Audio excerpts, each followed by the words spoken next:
क्या आपको पता है कि ऋग्वेद जो दुनिया का सबसे पुराना धर्म ग्रंथ है उसमें भी हमारे पितरों यानी पूर्वजों का जिक्र आता है। नमस्कार, मैं हूँ महामाया एस्ट्रो सॉल्यूशन से। जैसा कि हमने आपको कहा था, इस पितृपक्ष में हम आपके लिए लेके आए हैं एक सीरीज़ जिसमें हम पितरों के बारे में हर ग्रंथ में क्या बताया गया है ये आपसे शेयर करेंगे। सबसे पहले हम शुरुआत करेंगे ऋग्वेद से। तो ऋग्वेद के मंडल 10 सूक्त 14 को पितृ सूक्त कहा जाता है और इसमें 16 मंत्र है। ये मंत्र साफ बताते हैं कि हमारे पूर्वजों को याद करना, उनका सम्मान करना और उनका आशीर्वाद लेना कितना ज़रूरी है।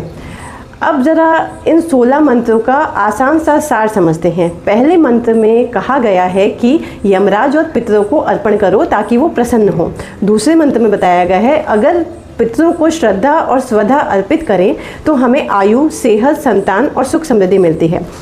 तीसरे और चौथे मंत्र बताते हैं कि हमारे पितृ यमलोक में हैं लेकिन वे हमारी याद और आहुति से तृप्त होते हैं।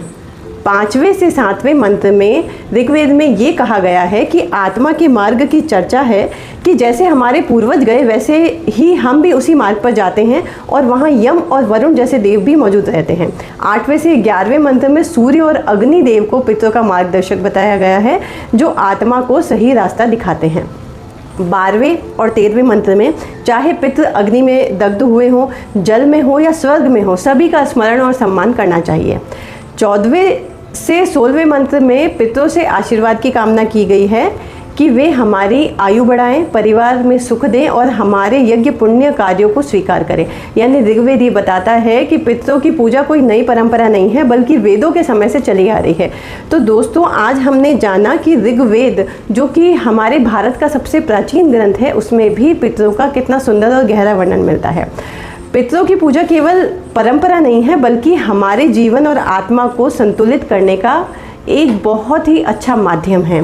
कल यानी कि डे 2 में हम देखेंगे कि अथर्ववेद में पितरों को लेकर क्या विशेष बातें बताई गई हैं और कैसे उसमें श्राद्ध और तर्पण की प्रक्रिया को विस्तार से समझाया गया है। इस पूरी 15 दिन की सीरीज़ में हम एक एक ग्रंथ को समझेंगे और देखेंगे कि शास्त्रों ने पितरों को कितना महत्व दिया है। तो जुड़े रहिए हमारे साथ और पितरों का आशीर्वाद पाते रहिए। राधे राधे।